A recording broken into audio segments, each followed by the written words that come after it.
Hey everybody, this is Jarrod, and I'm back again to read a poem today. Today's date is July the 16th, 2013, and I'll be reading one poem today, staying within the year of 1998, when I was pretty much in my early stages of writing, even though I've done a little writing before that.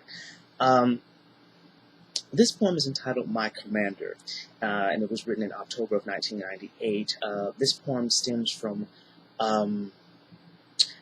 my disappointment and disenchantment of our then President Bill Clinton and the scandal in which he was involved. I won't burden anyone by pretty much explaining what said scandal was about. I mean, all you have to do is Google it, and for those who are not familiar with the Clinton presidency, um, it's just that during that time, Bill Clinton was pretty much like a hero to a lot of people. He changed a lot of things. He talked about things that a lot of people didn't talk about before. He initiated a lot of things that a lot of presidents before him did not initiate. And he became pretty much a savior for a lot of people. But then a certain scandal came about, and which only proves that even our greatest leaders are not above reproach. My Commander, October 11th through the 14th, 1998. I've tried so very hard to stay away from this. It's much too easy to wane. My pen from paper I've tried to miss, but kismet will not detain. To turn away from the crystal clear marks the current blotch, the broadening hole. The obviousness of this is nothing to cheer. Now there's the frigid end of the pole. More than a moment, and in tenacious time, custody in the hands of that pander. When the land proceeds to reclaim its prime, agreement confounds you, my commander. The parties are dreary. Perfection is not perfection, but only a suggestion. When reproach repines, endorsing the weary, this, the first confession. Chamber to chamber visits the louse, Tailor-torn from each side. But in the midst of an unclean house, you fail to rebuke, then opt to hide. All the articulate speeches that follow, with a gift for the repetitious, to quickly fill the deepest gorges or hollow, hungry and ambitious. Determined to keep your seat, what do you now spring from your current station?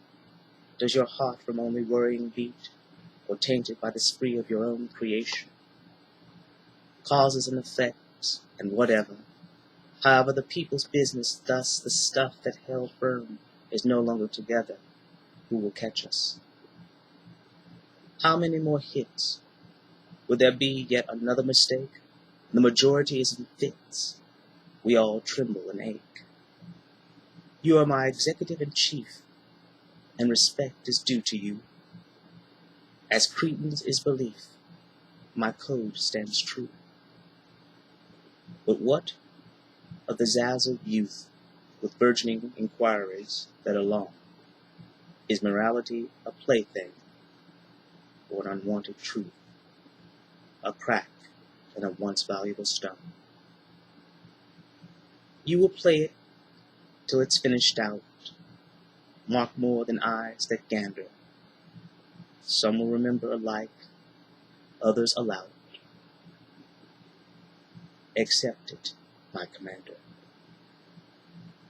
You both have and had my recognition. Silent, loud, shameless, proud. It dies, the race, dead is the ignition. I'll accompany you till my head is surely bowed. It was very difficult writing this poem. It really was. It took a few days to do it.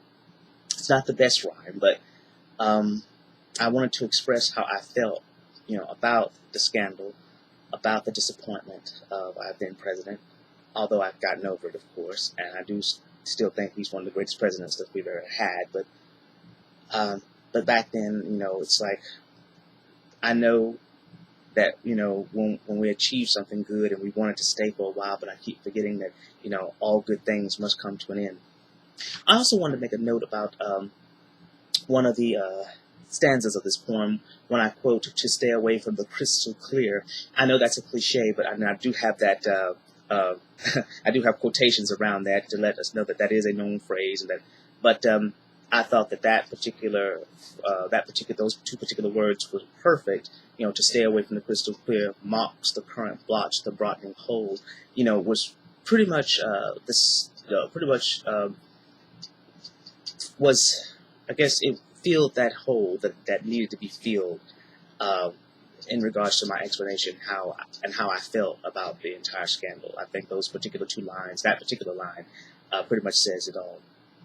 Well, I hope you guys enjoyed this. Like I said, it wasn't the best rhyme, but it was very difficult to write. But I'm glad that I did, and I'm glad that I got that out. And I'm sure all of you poets out there, or anyone who writes at all, have written things that may have been very difficult for them to write, but they needed to get out. And I hope this also encourages others who may have something to say, but they're not able to say it. Again, this is Jarrod, and I will see you guys next week. Thank you for listening.